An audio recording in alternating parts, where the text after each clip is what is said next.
Hello friends, आज बहुत ही बेहतरीन तरीके से मार्केट ने अपसाइड में और लास्ट में डाउन साइड में मूवमेंट दिखाया। तो चलिए समझते हैं आज के अपसाइड मूव के और डाउन साइड मूव के आने का लॉजिक क्या था और ऑपरेटर ने ऐसा चार्ट आज क्यों बनाया। तो देखिए, जैसे कल मार्केट प्रीवियस डे में 50,500 के नीचे क्लोज हुआ था और प्रीवियस डे में मार्केट में ना ऊपर एसएल अवेलेबल थे और ना ही एसएल नीचे अवेलेबल थे। तो अब अगले दिन के लिए या तो मार्केट एसएल क्रिएट करेगा या फिर मार्केट ऐसा सेंटिमेंट बना देगा कि जिससे उसे सारे एसएल मिलते चले जाएं। तो अब यहाँ देखिए कि प्रीवियस डे में मार्केट 50,500 के नीचे क्लोज था और ओपन भी उसी के नीचे होता है और साथ ही में जो कल मार्केट एक रेंज में क्रिएट था उस रेंज का ब्रेकडाउन भी देता है। अब इन सबके फेवर में मार्केट पहली ही कैंडल 9:15 की एक बियरिश टाइप बनाता है। तो सब यहाँ शॉर्ट की तरफ प्लानिंग करेंगे। तो कुछ लोग प्लानिंग करेंगे कि जब ये 9:15 कैंडल का लो ब्रेक होगा और इसके नीचे एक कैंडल क्लोज हो जाएगी तो वो तब सेलिंग साइड ट्रेड आइडेंटिफाई करेंगे एक कंफर्मेशन के साथ। तो अब मार्केट को ऊपर एसएल मिलते चले जाएंगे क्योंकि उसने अट्रैक्ट किया ना सेलर को। आप खुद ही देखिए, मार्केट ने 50,500 के नीचे प्रीवियस डे में क्लोजिंग दी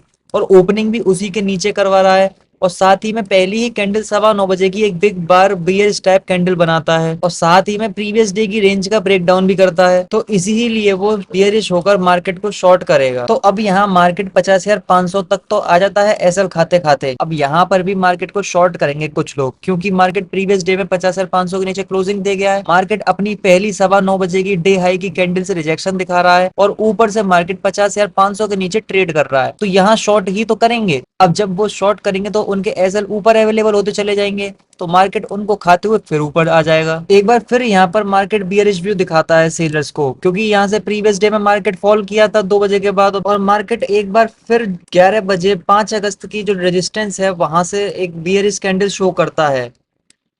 जो 5 अगस्त की रेजिस्टेंस है 50,750 की, वहां से मार्केट एक बार फिर रेजिस्टेंस शो करता है। तो यहाँ पर इसको फिर एक रेजिस्टेंस समझकर मार्केट शॉर्ट करेंगे। उसके एसएल कहाँ अवेलेबल होंगे? ऊपर। मार्केट उसके एसएल फिर खा जाता है और अब मार्केट ने 11:15 बजे तक सारे एसएल क्लियर कर दिए ऊपर के। अब मार्केट पे ना तो ऊपर एसएल अवेलेबल है और ना ही नीचे एसएल अवेलेबल है। तो अब मार्केट क्या करेगा? अब मार्केट एसएल क्रिएट करेगा। देखिए, अब यहाँ समझने वाली बात और ध्यान देने वाली बात ये है कि 11:15 का जो हाई है मार्केट का, वहां मार्केट एक बार फिर आता है 1 बजे। तो अब यहाँ इस लेवल पर मार्केट को शॉर्ट नहीं करेगा कोई। वो यहाँ पर शॉर्ट क्यों नहीं करेंगे मार्केट को? क्योंकि वो सुबह से शॉर्ट ही तो कर रहे हैं मार्केट। एक बार यहाँ शॉर्ट किया मार्केट को, फिर यहाँ शॉर्ट किया मार्केट को, फिर यहाँ शॉर्ट किया मार्केट को और मार्केट बार बार उनके अपोजिट ही उनके एसएल खाते हुए चला जा रहा है। तो अब उनको यहाँ पे कन्विक्शन नहीं आएगा कि वो यहाँ पे शॉर्ट करें मार्केट को। तो अब उनके अंदर से शॉर्ट करने का व्यू निकल जाएगा इस मूव के आने के बाद और फिर मार्केट ने ऊपर से एक डब्ल्यू पैटर्न फॉर्म कर दिया है। तो जब मार्केट को कोई शॉर्ट ही नहीं करेगा तो मार्केट में ऊपर एसएल अवेलेबल ही नहीं होंगे तो मार्केट ऊपर जाएगा क्यों? और अगर उसको ऊपर जाना ही होता और एसएल खाने ही होते तो वो यहीं से 1:45 की कैंडल से ही ऊपर चला जाता। तो अब यहाँ सोचने वाली बात यह है कि जब मार्केट पे ऊपर एसएल नहीं है और ना ही मार्केट पे नीचे एसएल अवेलेबल है तो मार्केट नीचे आया क्यों? वो रेंज भी तो हो सकता था। तो इसके नीचे आने का लॉजिक है 15 मिनट के टाइम फ्रेम पर।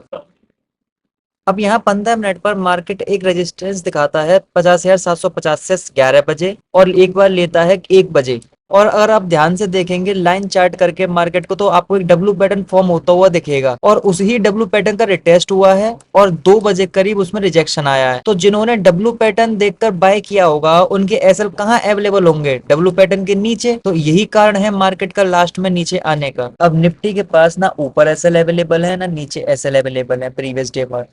तो मार्केट क्या करता है? 9:15 खुलते ही एक सपोर्ट को ब्रेक कर देता है 23,315 की वो और साथ ही में जो कल मार्केट प्रीवियस डे में रेंज हुआ था उस रेंज के नीचे ब्रेकडाउन दे देता है। तो ये सब देखकर मार्केट में सेलर एंटर होगा और जैसे ही सेलर एंटर होगा उसके एसएल कहाँ अवेलेबल होंगे? ऊपर अवेलेबल होंगे। तो मार्केट उनको खाते हुए ऊपर आ जाएगा। तो जब मार्केट ने 10:40 तक सारे एसएल हंट कर दिए हैं उसके बाद मार्केट प्रीवियस डे क्लोजिंग से रेजिस्टेंस दिखाता है। तो जब यहाँ प्रीवियस डे क्लोजिंग से मार्केट रेजिस्टेंस दिखाता है और शॉर्ट होता है तो मार्केट के पास फिर एसएल ऊपर अवेलेबल हो जाते हैं। मार्केट उनको खाते हुए फिर ऊपर निकल जाता है। उसके बाद यहाँ फिर मार्केट एक बार प्रीवियस डे हाई से रेजिस्टेंस दिखाता है तो अब की बार यहाँ जब जिन्होंने शॉर्ट किया होगा उनके एसएल ऊपर अवेलेबल हो गए होंगे, मार्केट फिर उनके एसएल खाते हुए ऊपर आ जाता है। तो ये सारे एसएल हंट करने के बाद अब ना निफ्टी पे ऊपर एसएल बचे हैं और ना ही नीचे एसएल बचे हैं। तो अब निफ्टी क्या करता है, इस रेंज में 1 बजे एक हाई लगाता है और दोबारा उस ही हाई पर मार्केट 2 बजे पहुंचता है। जब मार्केट दोबारा उस ही 1 बजे हाई पर पहुंचता है रेजिस्टेंस दिखाते हुए,